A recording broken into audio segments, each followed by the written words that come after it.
é justamente uma trena.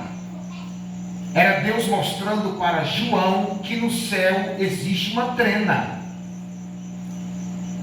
Existe um método chamado cana, que era de medir.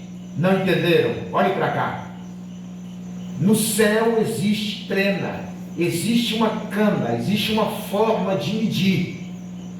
E Deus, vez outra, Ele envia anjos na terra para medir crente.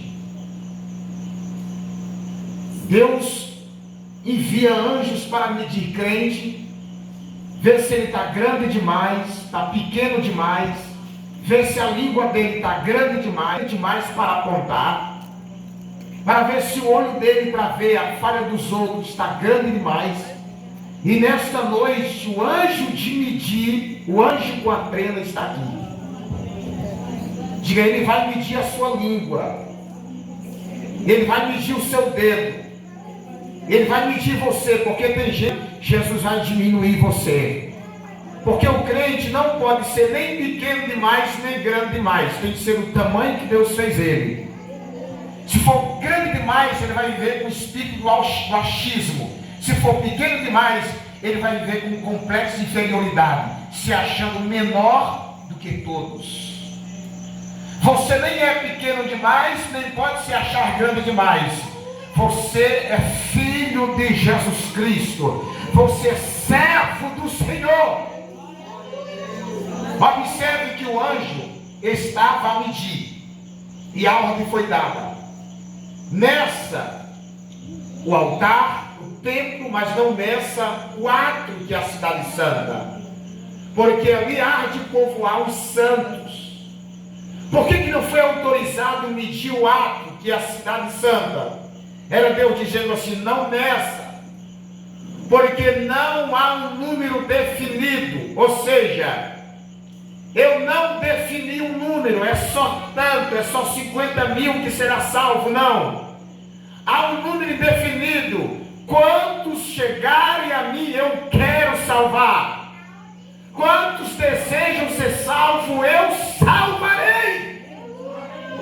Não existe um número definido. Ele quer salvar todos, mas nem todos querem ele. E aí veja que o anjo diz para João que seria enviado 2 testemunhas, e essas 2 testemunhas serão enviadas com poder. Repita comigo: poder. Com poder. Observe que essas 2 testemunhas foram enviadas com poder para pregar, e elas serão enviadas quando?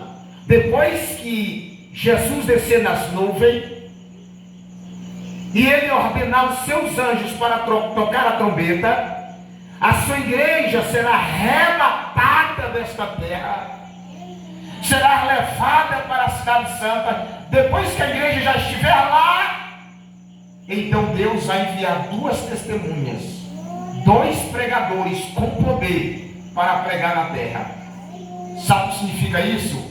É o grito de Deus dizendo assim: eu quero mais vida, eu quero mais almas. Eu imagino um anjo chegando para Deus e dizendo assim: mas Pai, a tua igreja não já subiu? Os teus escolhidos não já estão aqui? Eu imagino Deus dizendo assim: vão lá minhas 2 testemunhas, meus 2 pregadores. Vai que ainda tem alguém na terra que me queira. Vai que ainda existe alguém na terra que queira salvar-se. Vai lá, porque eu quero mais. Esses 2 pregadores sendo enviados à terra, depois do arrebatamento da igreja, é o grito de Deus dizendo: eu quero mais vidas aqui em cima. Observe que depois do arrebatamento da igreja, Deus vai enviar 2 pregadores para ver se ainda tem alguém que queira ele, para ver se ainda tem alguém que se arrepende. Deus, depois que arrebatar a sua igreja, vai enviar 2 pregadores para ver se ainda tem alguém que queira ele. Agora imagine comigo, e nós dentro da igreja, antes do arrebatamento, às vezes queremos condenar alguém e expulsar alguém de dentro da igreja. Veja o amor de Deus pelas almas. Essas 2 testemunhas, esses dois pregadores serão enviados com poder. Repita comigo: poder. Um dos heróis da fé, Jorge, ele era um homem que orava tanto para pregar os seus sermões com poder, que a história vai contar que um dia ele estava dentro de um navio e começou a pregar o evangelho. Ele ia para uma ilha, e quando ele começa a pregar o evangelho dentro do navio, as mensagens dele eram tão fortes, tinham tanto poder, tanta unção, que ele pregava sobre a embarcação sem Jesus. E ele começa a narrar e a dizer, e aquela embarcação sem Jesus, ela começou a se afundar. E aquele homem que estava na embarcação, os peixes, os tubarões, as baleias começou a morder aquele homem, começou a comer aquele homem. Isso Jorge narrando a sua mensagem.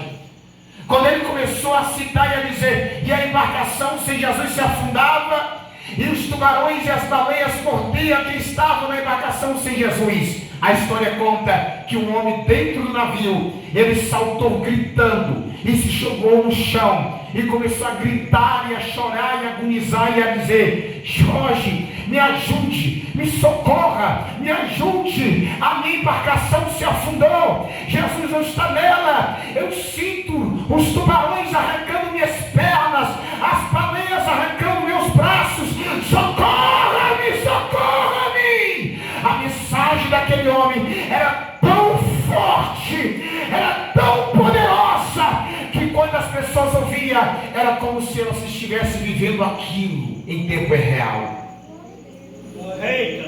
Ou seja, havia unção, poder.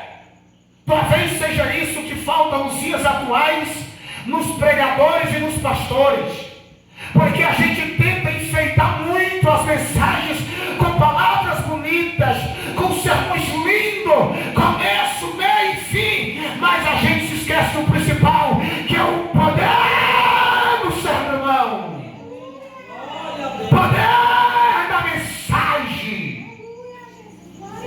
E as duas testemunhas foram enviadas com poder. Diga poder. Levante as mãos para cima, diga: se Jesus, agora eu sei que o que falta em nós é poder. Diga poder. Poder que convence o pecador, o poder que convence o ímpio. É a palavra com poder que faz o homem ser confrontado e inflamado pelo poder do Espírito Santo. As duas testemunhas foram enviadas com panos de saco. Repita comigo: pano de saco. Observe, pano de saco é o símbolo de humilhação, de humildade, de humilhação. Na época remota, na cultura judaica, quando um homem ou uma mulher ia se humilhar, vestia-se de pano de saco. E os dois pregadores que serão enviados para a terra, eles virão com panos de sacos, está escrito. Talvez seja isso que esteja faltando entre nós, para que o Espírito Santo opere mais, para que Jesus cure mais e salve mais. O quê? Panos de saco em nós. Talvez seja isso que esteja faltando em nós, pano de saco. O que é isso, pregador? Humilhação, quebrantamento. Levante as mãos em nome de Jesus, coloca a mão no ombro de alguém. Pergunte para o seu irmão: está vestido com pano de saco? Pergunte: está revestido de humildade? Tem pessoas vestidas com roupas de orgulho, de vaidade, prepotência e altivez. Observe que essas duas testemunhas serão enviadas para pregar o juízo. Ou seja, coisas que muitos pregadores e pastores não têm coragem de pregar, as suas testemunhas serão enviadas para pregar. Pregar o juízo. Pregar a verdade. Queridos, Leonardo Reveillou, ele disse que se Jesus tivesse pregado os sermões que muitos pregadores da atualidade pregam, ele não tinha sido crucificado. Pelo contrário, ele tinha sido aplaudido. Sabe por quê? Porque os sermões da atualidade que muitos pregadores pregam é muito lindo, é muito belo, não confronta,